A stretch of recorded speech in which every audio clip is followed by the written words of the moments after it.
Okay guys, we've got some big breaking news coming out early this morning. And of course, yes, even though Euro 2024 is next summer, however, the hosts have been confirmed for the next Euros after next summer's Euros in 2028. And that is the UK and Ireland will be hosting Euro 2028. However, Italy and Turkey will be hosting the 2032 Euros, which... Awful. But yeah, I'm not going to be talking about Italy and Turkey in this video. It's just mainly England, Scotland, Wales, Northern Ireland, and the Republic of Ireland. So yeah, I'm going to get straight into it. No nonsense. Please make sure you smash a like on this video. Subscribe if you're new, and of course, England, Scotland, Wales, Northern Ireland and the Republic of Ireland will have all joined together to make a bid, and we ended up winning the bid for Euro 2028. And I'm absolutely buzzing because obviously as an Englishman myself, are you thinking, why am I wearing a Porto shirt? Well, I'm going to do a video actually on the 2030 World Cup bid, which was won by Portugal, Spain and Morocco. But yeah, my thoughts on the bid.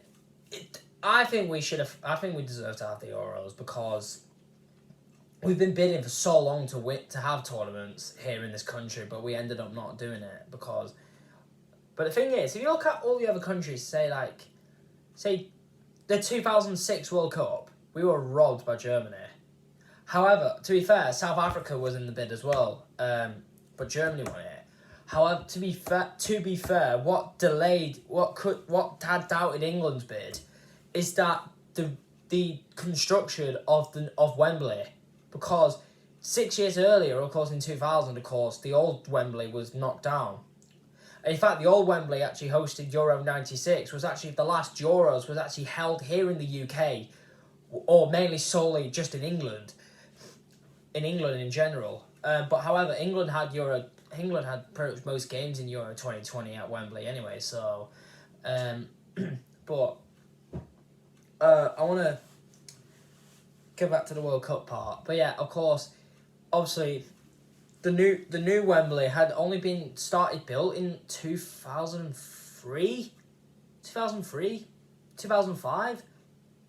To be fair, they tried to make the stadium built for the 2006 FA Cup final. However, that was not done.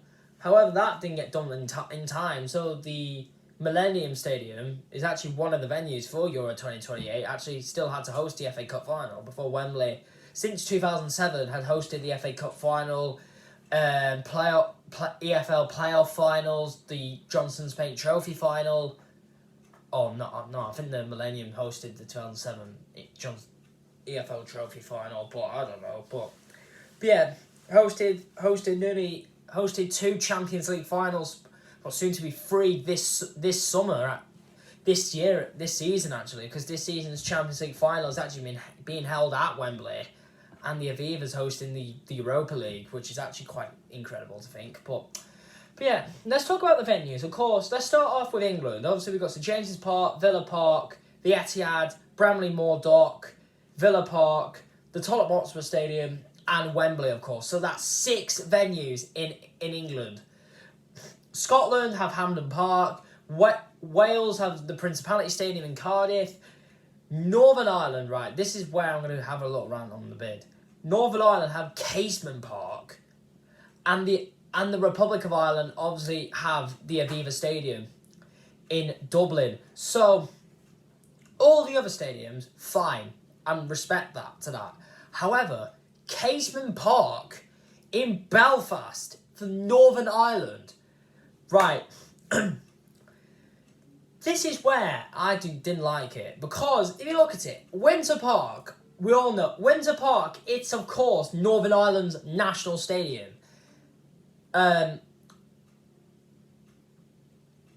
Is the biggest stadium in Northern Ireland. However, the IFA, not the Irish FA, right, this is confusing because obviously we all know the different.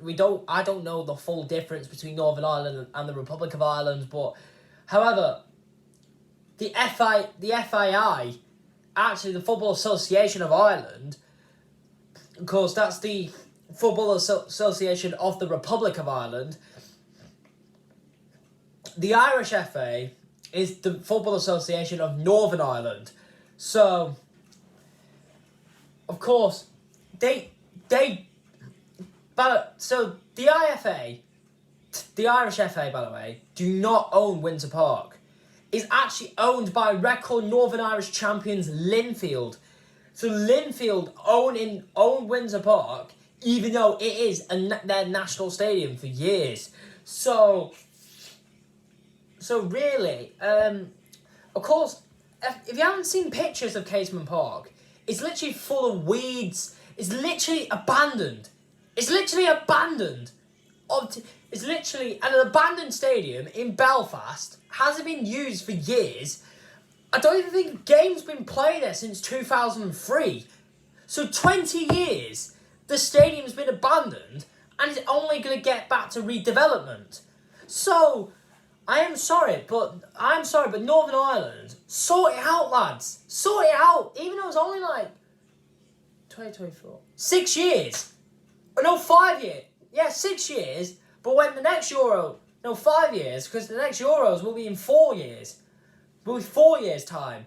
So really, see if you look at the Aviva, that was due to host Euro 2020. And I've actually done a video on when they got dropped from Euro 2020.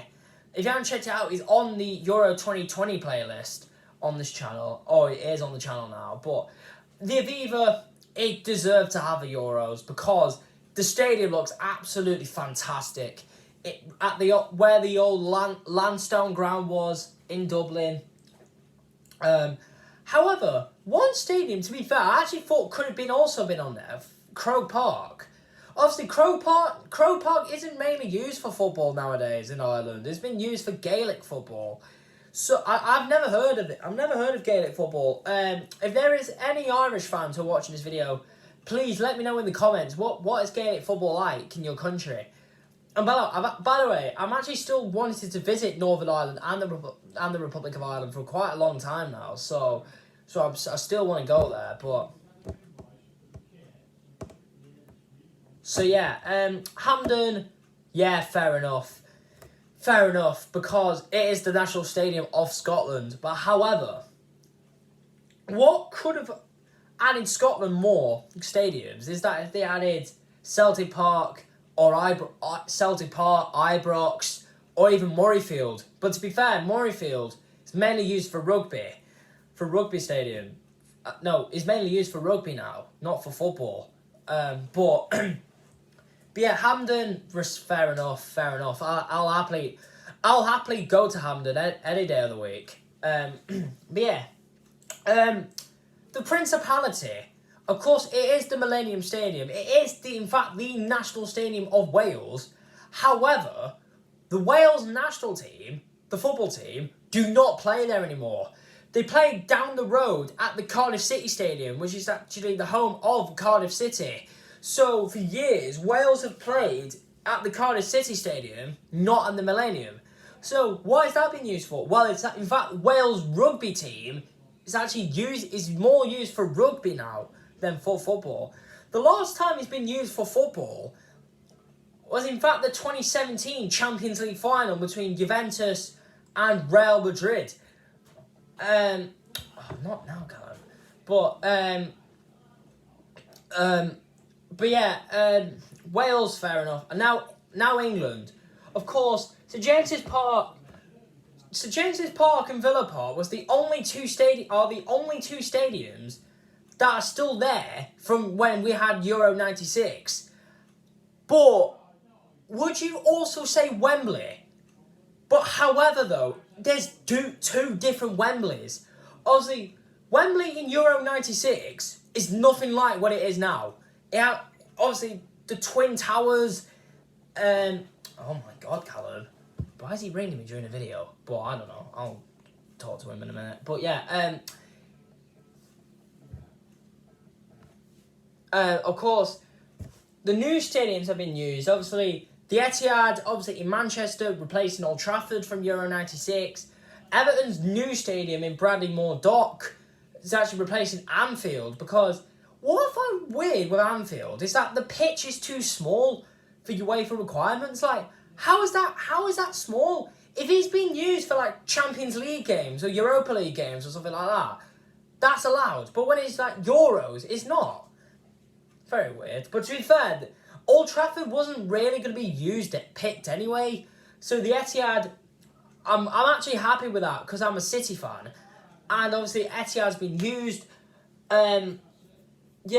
Bradley Moore Dock, Everton, alright, fair enough. The new White Hart Lane. Now that could be weird. Now this is going to be really hard because two stadiums in London. Like, say if England play on the same day as a game at the Tottenham Hotspur Stadium.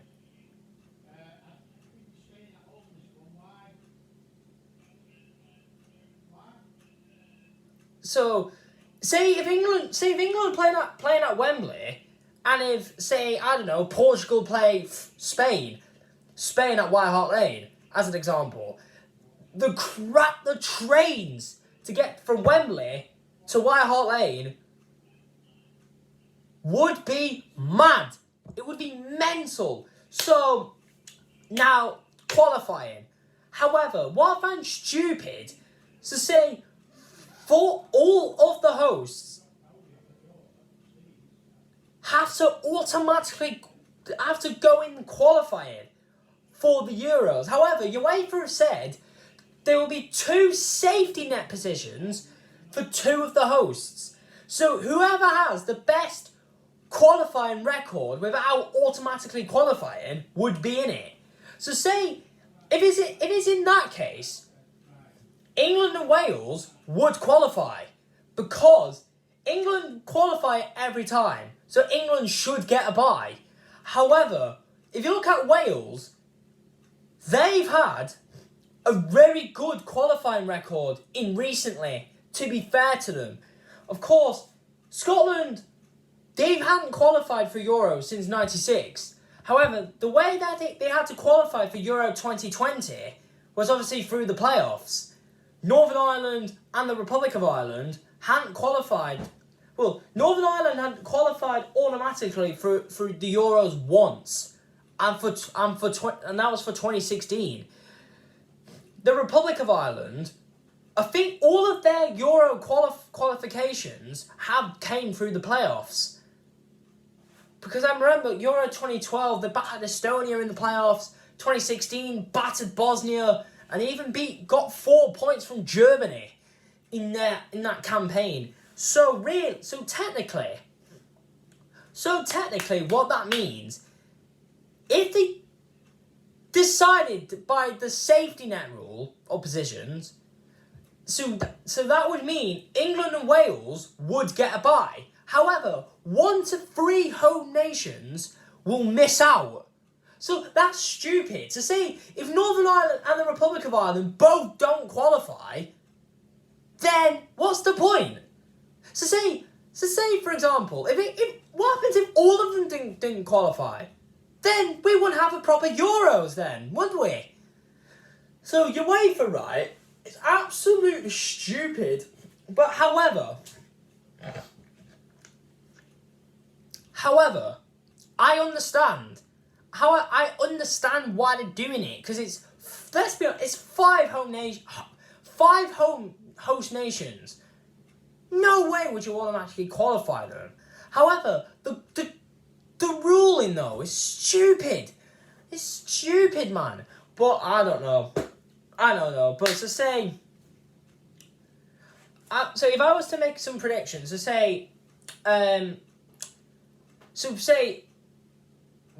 Wembley would be used for England games, Hampden would be used for Scotland, Casement Park for Northern Ireland, and obviously the Aviva for the Republic of Ireland's games. However, say for the last 16, say Etihad, Bradley Moore Dock, Casement Park, and the Aviva would be used for the last 16. And say the Principality, Hampden, St James's Park and Villa Park would be used for the quarterfinals. However, the semi-finals would be both. So one semi-final would be at Wembley, one semi-final would be at Hampden Park, and obviously the final will be at Wembley Stadium. However, what could be complicated is that what would happen if England get to the semis? Sure, but to be fair though, it depends on what side of the draw we are. Say, if we're on the Glasgow side of the draw, we would have to play our semi-final at Hampden Park. However, surely UEFA wouldn't allow that. So England would have to be in the Wembley side of the draw, of the draw. So say Scotland and Wales could have a home quarter-final. Say Wales could get England at the Principality, and Scotland could get Portugal or something like that in their own quarterfinals. So that would be that. So yeah, my thoughts is brilliant. But yeah, guys, hope you guys enjoyed this video. Let me know if you agree with any of the points I've made in this video. Smash the like, subscribe. Yeah, thank you for watching. Love, peace, and Zekkers.